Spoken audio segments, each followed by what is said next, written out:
is Alyssa Williams here with Terry Jones, IBD's commentary editor. How are you doing today, Terry? Fine, thank you, Allie. Great, all right. So the election is nearly upon us, and there are a lot of polls out there, but the IBD Tip poll is known as one of the most, if not the most, accurate among polls. Why is that? Well, you know, in the last 3 election cycles, that's going back to 2004, we have had the best record of predicting the outcome based on the difference between our final prediction and the actual outcome of the election.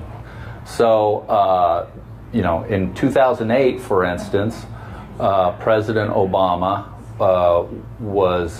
beat his foe by 7.2 percentage points. 7.2. That's a lot. Very few people had that. We had it right on the button. Wow. In 2004, President Bush was running against John Kerry.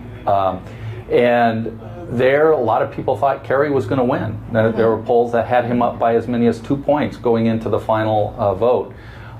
We had him up, we had Bush up slightly, 2.1%.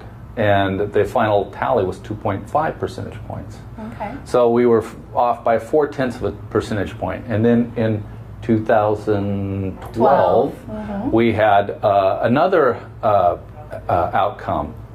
This one was, everybody was all over the board.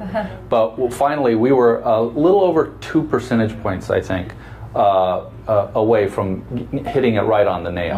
And when you average all of those together, we have been the most prolifically precise pollster out there. And one other thing I would say, a separate measure of 23 polls in 2012 by Nate Silver, the 538 blog poll guru, found us to be the most accurate in the country. So. Right. So what goes into that precision? What are kind of the logistics behind the IBD Tip poll, and what makes it so accurate? You know, it's interesting because it's a layer of things, but it has to do with doing things right at every single level of the poll. A lot of people think that what a poll is you just call up people and ask them their opinion. That's not it at all. The first thing you have to do is you have to make sure you have a random sample. Yes.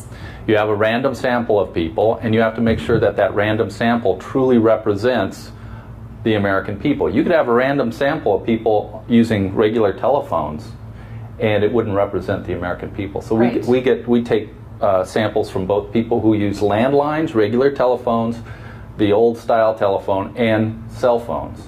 And that assures that we have a mix of younger people and older people, because it's mainly older people who use landlines, and younger people tend to use cell phones. That's one thing. The other thing is we adjust it at the end. We don't just take the raw numbers and throw them up on a wall and say, okay, that's our poll. We adjust them for the end, in the end, for the, you know, the race composition of the country, for gender, for political party affiliation, for a number of different things, so that we can take these our numbers and say, okay, we have too many Democrats in our sample, so let's adjust for that. Yes. We have not enough Republicans, or we don't have enough independents.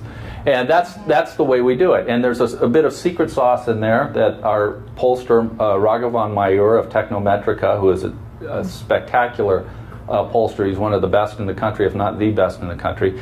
He has certain things that he does to the numbers to massage them and to make sure that they are accurately reflecting the real opinion out there that he has gathered. And so it's, you know, it's a little bit, as I've said, it's a little bit science and it's a little bit art. And Mayur seems to have mastered both of those things, the science and the art.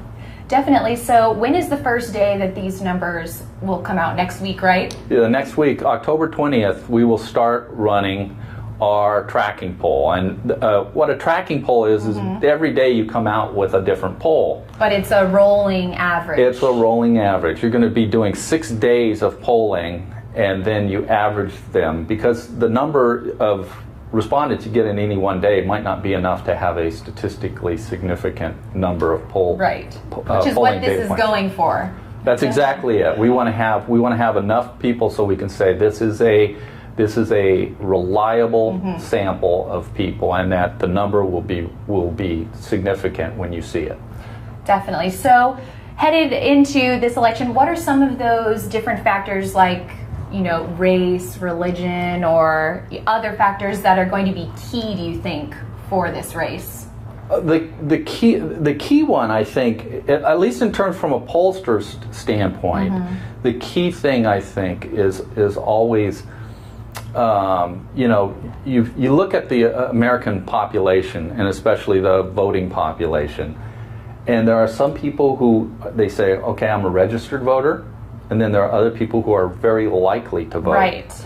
And that is one of the things that we do. We make sure that they're likely voters, not just registered voters, but likely voters. And if you're a likely voter, that means there's a very good chance you're going to go to the poll one way or another, and we have to pay very close attention to them. So I would say, if you're looking at a poll out there, any poll, not just ours, any poll, you want to see that it's likely voters. If it's likely voters, then you're probably going to get a far more accurate reading of what the likely vote is to be, rather than just registered voters, or in some cases they just take people who are, you know, over 18, and they ask them, how do you feel about these people? And some of them have no intention of voting whatsoever.